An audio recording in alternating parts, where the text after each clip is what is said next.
Quando eu tinha 17 anos de idade, eu estava no mundo das drogas.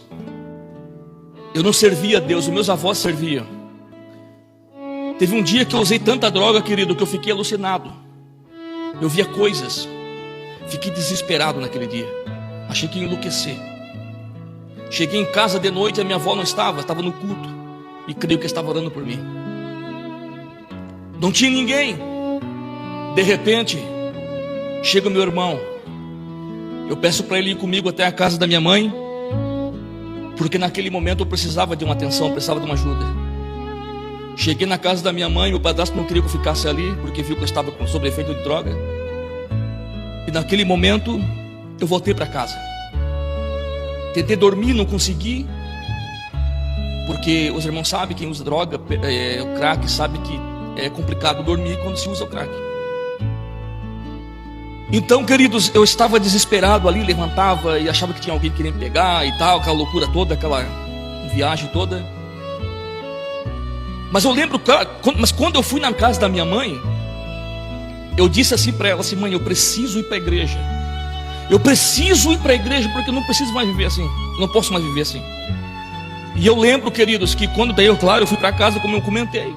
Só que no outro dia, eu cumpri com a minha palavra. Eu procurei, irmãos, entrar na presença de Deus, porque eu conhecia, porque a minha avó, ela sempre colocava aqueles discos e aqueles hinos antigos, e a gente sempre ouvia aqueles testemunhos que às vezes chegava a dar até medo na gente, né? Aqueles testemunhos, as últimas trombetas, era coisa, sabe, irmã, talva, sabe, aqueles testemunhos que a gente às vezes tem algumas dúvidas, assim, sabe? Mas naquele tempo a gente escutava, dava medo, né? Então às vezes a gente lembrava. Fez algum bem? Fez, né? Aí, irmãos, eu lembro que eu me arrumei e fui para o culto. Quando a irmã que estava pregando falou que quem queria aceitar Jesus, eu vim para frente, queria aceitar Jesus. Naquele momento, queridos, eu não sei se eu aceitei de verdade ou não, porque eu estava depois me esforçando para não usar mais droga, para não fumar, para não beber, para não... Mas eu lembro que 2 dias eu estava bem, eu não estava usando nada. 2 dias. Eu estava só em casa novamente ali. Já era de noite.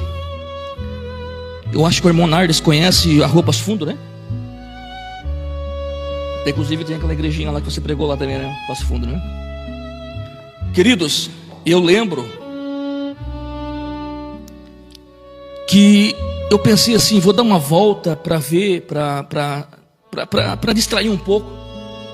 Eu fui, irmãos, até uma esquina onde a gente conversava, trocava ideia, e não tinha ninguém ali, estava tudo escuro.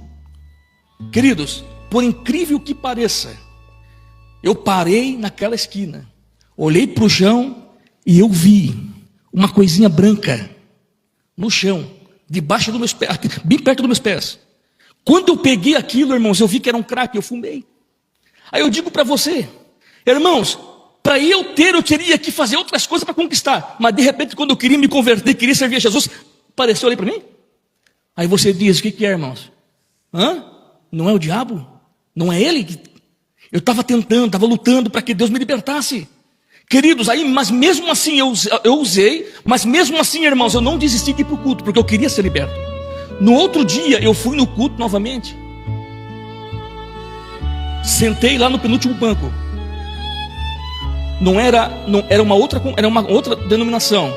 Não vou falar aqui a denominação porque era por questão de ética, irmãos. Mas olha só, eu sentei lá no penúltimo banco e comecei a conversar com Deus.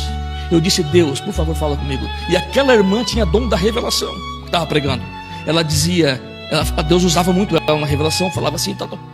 Daí de repente eu falei assim: Deus, usa essa irmã para falar comigo acerca das drogas, porque eu quero ser liberto, não quero mais isso. E eu comecei a falar em pensamento, irmãos, em pensamento. De repente, aquela irmã entrega o microfone para a obreira e ela vai sentar.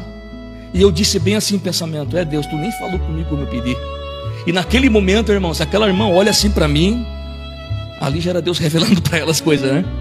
Ela pegou o microfone, olhou para mim. Eu tinha 17 anos. Tem um jovem aqui que está dizendo assim, assim, assim. Irmãos, ela falou tudinho que eu estava falando em pensamento com Deus, querido. Aleluia! Eu vim para frente. Eu dobrei o meu joelho. Ela colocou as mãos sobre a minha vida. Ela na verdade estendeu as mãos. Outros irmãos e outras irmãs oraram por mim e ela declarou em nome de Jesus que eu seria liberto. Mas tu acha que o diabo ele descansou, irmãos? Não. De repente, no outro dia de manhã, foi um colega meu lá em casa, irmão, com um punhado de crack na mão, cheio de dinheiro. Coisa que não acontecia. Deus falou comigo fortemente. Quando eu vi aquilo, eu fui tentado que nem Eva, irmão. Olhei aquele fruto, meu Deus, é agora. Eu fui, irmão, ele me convidou, eu fui mesmo assim, eu fui com ele lá no meio do mato. Naquele momento, nós ficamos agachados. Ele estava usando primeiro e ele me deu uma parte para eu usar. Quando eu fui usar, irmãos, a minha garganta parecia que trancou, e eu não conseguia respirar, eu parava na hora. Falei, o que está acontecendo? De repente, irmãos, ele começou a usar, aí ele me deu mais um pedaço, e eu, quando fui usar de novo, trancou minha respiração. Eu larguei tudo, eu falei, não quero mais, que eu vou para casa. Irmão, depois daquele dia, nunca mais, 22 anos, liberto para a honra, para a glória,